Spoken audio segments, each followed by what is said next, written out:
Hola, hola, buen día, les saludo.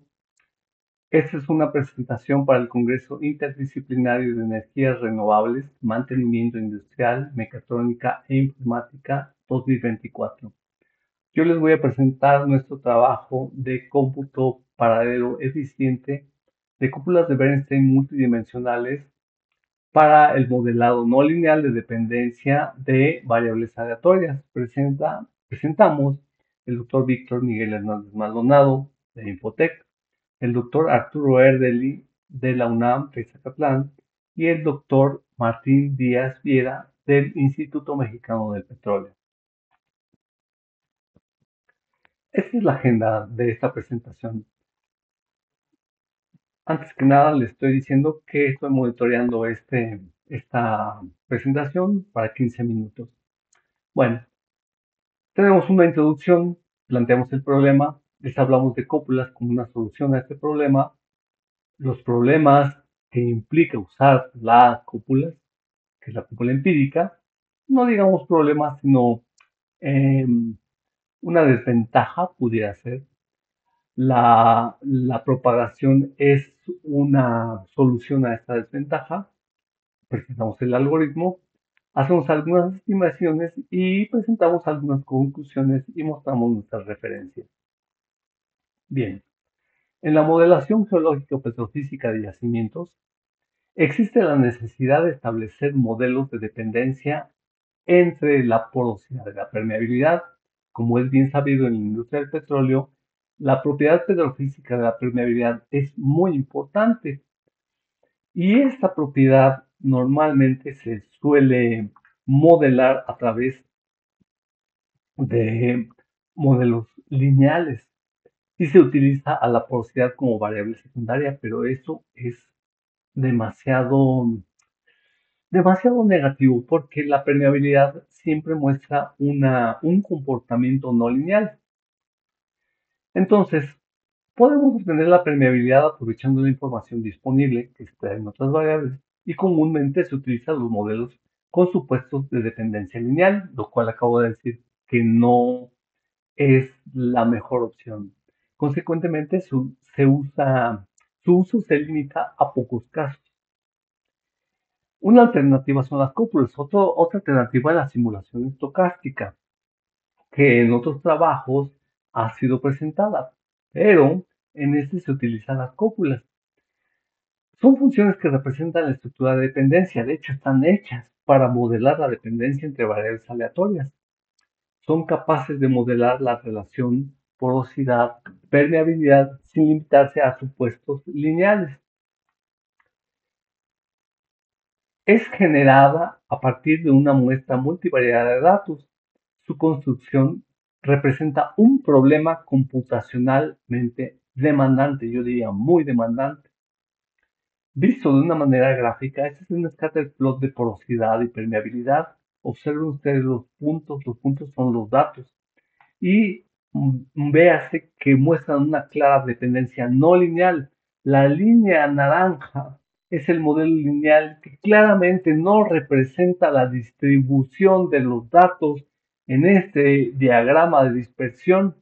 Pero fíjense, en azul, rojo y verde está el modelo de cópulas. El modelo de cópulas en sus bandas roja y verde, que son el mínimo y el máximo, que es a un cuantil punto 9 y un cuantil punto 1, este rango intercuantil atrapa toda la información que se tiene. Y la línea azul representa la mediana, muy diferente a la media, que es la línea naranja. Bueno,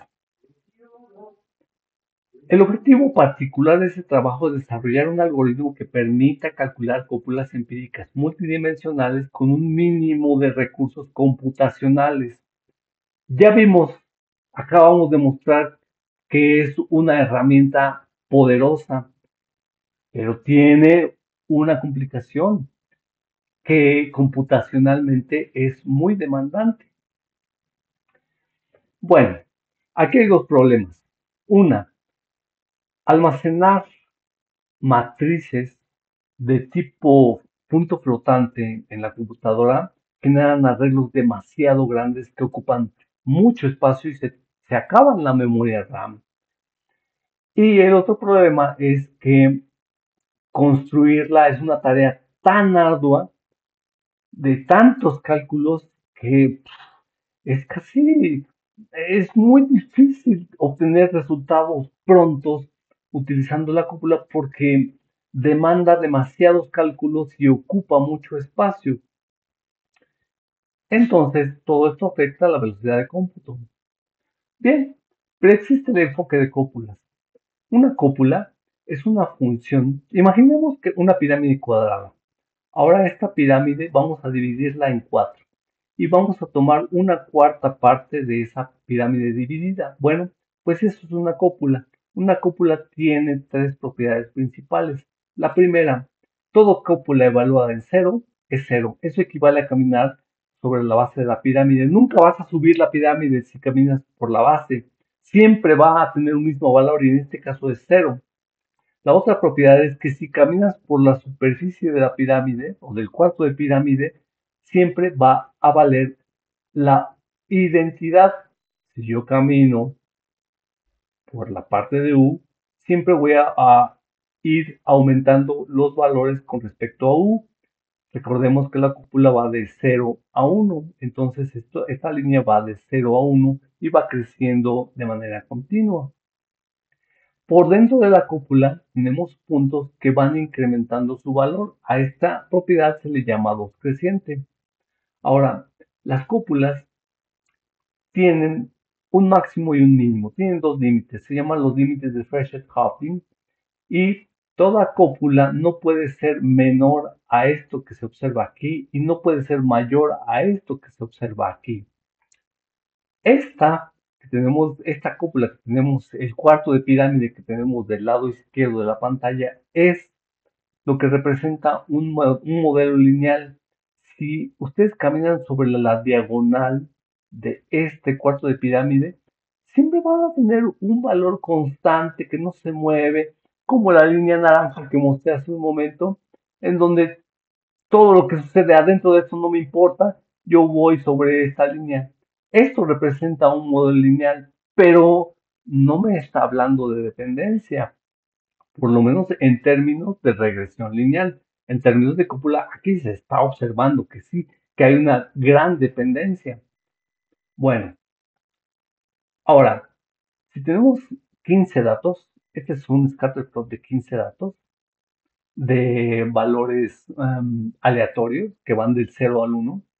Bueno, lo que se hace es que estos datos se pasan a una rejilla. Esta rejilla tiene líneas horizontales y verticales y solamente un punto puede estar en una sola línea vertical o horizontal. Observen aquí las líneas azules no muestra otro punto a lo largo de la línea. Aquí, señalando con el mouse, muestro este segundo punto que no hay otro valor más que este y así sucesivamente. Ese es un mapeo que hace la cúpula empírica. La cúpula empírica se resuelve con esta ecuación. Esta ecuación es una doble sumatoria. Por ejemplo, si es una cúpula de dos dimensiones, es una sumatoria que nos dice que todo aquel valor que entre dentro de alguna región va a ser tomado en cuenta para dar el valor de la cúpula empírica. Por ejemplo, si tenemos tres valores en esta región, bueno, esos tres se dividen entre el número de puntos que tenemos. Entonces tenemos 15 puntos, tenemos tres valores, eso es 3 entre 15. Bien, si llegamos aquí, vamos a tener 15 valores entre 15 datos, pues eso es 1. Entonces esto va creciendo de manera continua, del 0 al 1. Bien, la forma estándar en que se realiza un cálculo de la cúpula empírica es algo así. Se visita cada punto, cada nodo de la malla y se van haciendo cálculos y se va siempre haciendo la misma pregunta. ¿En este nodo existe alguna observación? No. En este tampoco, tampoco, tampoco, tampoco, tampoco. Y aquí resulta que sí. Entonces aquí decimos que es 1 entre n. Pero eso ya no ocurre en los siguientes nodos.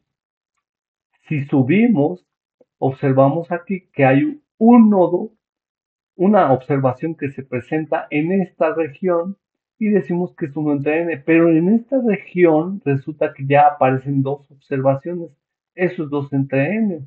Aquí son 3 entre n, aquí son 3 entre n y este son 4, 1, 2, 3, 4, 4 entre n y aquí está el quinto. Aquí están los 5 datos. 5 entre 5 es 1, entonces aquí tenemos los 5 datos acumulados. Bueno, y como les decía, esta es la regla estándar con la que se calcula, bueno, es el modelo con el que se calcula una cúpula empírica y esta es la forma en la que se calcula eh, el espacio que toma. Esto toma un total de 288 bytes y observen bien esto. Esta forma de calcular la cúpula, es decir, la forma estándar, nos da 651 cálculos. Es una cosa exagerada. Si tuviésemos 300 cálculos o 1000 cálculos, por ejemplo, para 381 cálculos, se requerirían más de 80.000 cálculos solo por, no, perdón, por 20 cálculos, por 20 datos se necesitarían más de 80.000 datos. Bueno, entonces, en ciencias de la computación, una cúpula empírica multidimensional es una estructura de datos y es un arreglo de dos subíndices para el caso 2D. Los datos es una estructura de datos y es un arreglo de doble subíndice. Bueno, entonces veamos. Aquí lo que estamos proponiendo es que solamente vamos a calcular vectores. Aquí se calcula el primer vector y después esto se propaga porque se sabe que este valor va a influir hasta el último. Entonces, una vez que se presenta, va a ser una especie de propagación de su valor hasta el final. Aquí llevamos un total de 4 cálculos más 5 porque hago una copia de esto al siguiente vector. Es decir, modifico solamente este valor si es que es necesario y entonces tengo un total de 9 cálculos. Aquí aparece la observación en este punto, se hacen 5 cálculos y después se copia. 5 más 5, 10 y 9 que ya tenía son 19 cálculos. 2 más, pues son 21, más 5, 26. 3 más son 29, más 5, 34. Y 34 más 1 que es este, son 35 cálculos. De 651 cálculos bajamos a solamente 35 datos. Esto es algo sensacional porque se puede pensar en utilizar grandes cúmulos de información. Entonces aquí con la propagación la cantidad de cálculos disminuye de 651 a 35 cálculos. Eso es el 5.3%, imagínense. El espacio utilizado baja de 288 bytes a 48 bytes. Representa el 16%. Esos 48 bytes representan solamente el vector que voy modificando a lo largo que voy subiendo o aumentando hacia el último valor que aparece en mis datos. Bueno, ese es el algoritmo. Lo que les acabo de decir, este es un algoritmo traducido en pseudocódigo, que es un loop doblemente anidado, y lo que hace es que va de X y Y va subiendo de uno en uno, de uno por uno. Bueno, pues aquí simplemente decimos que llevamos 4 cálculos y aquí llevamos ya 19 cálculos más el quinto que llegó aquí. Aquí 2 cálculos más el quinto que llegó por este número son 26. Aquí llevamos 34 y aquí llevamos los 35 cálculos. Bien, entonces otra vez de 651 bajamos a 35 cálculos. Es decir, hicimos el 5.3% de cálculos y utilizamos aquí el 16% de espacio en memoria. Bueno, yo les decía que este concepto de propagación es porque cuando aparece una observación su presencia prevalece hasta el final de la cópula. Y lo que podemos hacer es utilizar listas. Ya no tener aquí es donde está el detalle acerca del, ¿cómo decirlo? Del asunto del espacio, que solamente tengo que ir adoptando dónde apareció la observación y lo demás ya sé que es el mismo valor. Entonces, aquí con este cuadrado que está parpadeando, voy mostrando que está la propagación, observen ustedes, y lo demás es lo mismo. Entonces, no tiene caso estar utilizando todo este espacio si ya conozco el valor de este vector. Bueno, esto es en 3D, eso se ve en una cúpula en 3D. Ya lo vimos en 2D y se ve muy bonito, pero veámoslo en 3D. En 3D las cosas cambian porque ya cambia la perspectiva. Entonces, si cambiamos de herramienta, pues aquí podemos ver, um, a ver, veamos, así, ahí está, aquí está. Podemos ver cómo,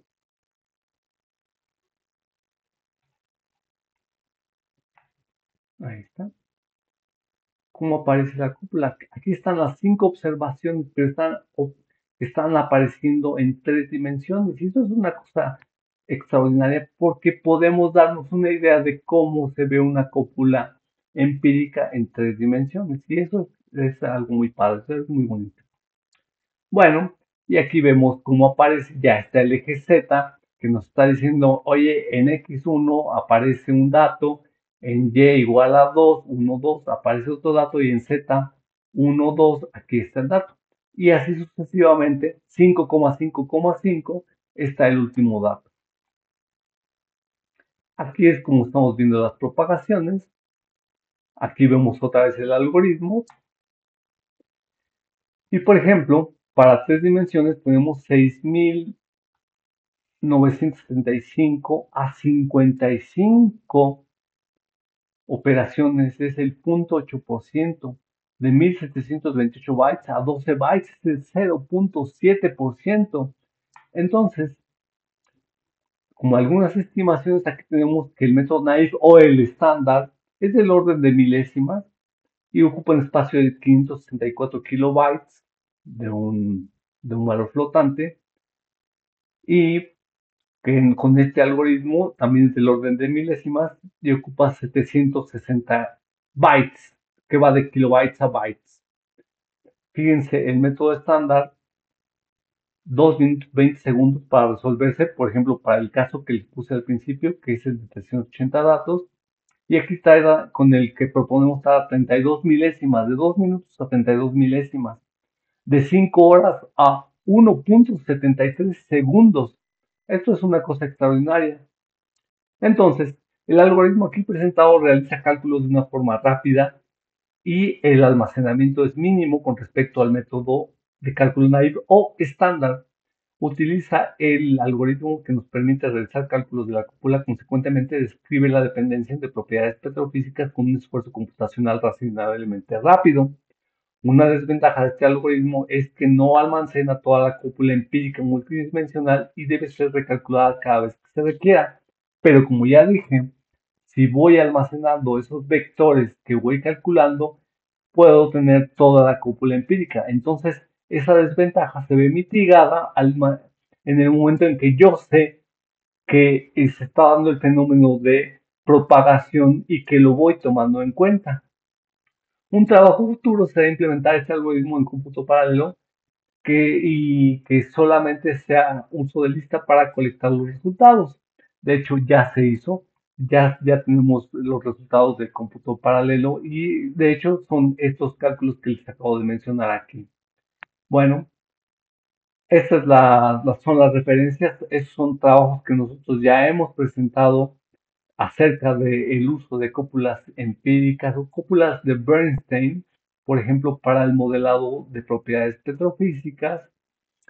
Y el último artículo que generamos es un procedimiento rápido para calcular la cúpula empírica de Bernstein y lo publicamos en Applied Mathematics and Computation.